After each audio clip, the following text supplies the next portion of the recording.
Yeah, I think the best way to learn is to get some information and then learn by doing. Right. You know, that's what I'll tell people in my classes. I'm so glad you're here. Learn all you can, but the best place for you to learn is really hands in the dirt in your own garden, because it might be different from mine. My experience might be a little bit different from you. Take what I have to offer and then figure out what works best for you in your garden, and that's where you're going to learn season after season. You know, you're going to learn, okay, this is the part of my yard that gets morning sun and afternoon shade. This is the best spot for me in my garden. Or this is how water works in my garden. This is the cold spot in my garden. This is where I should put my fruit trees.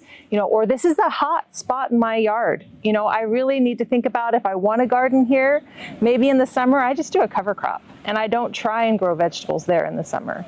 You know, I think for me, it's enough knowledge so that you can be successful. You know, I focus on fundamentals: soil, water, sunlight, timing.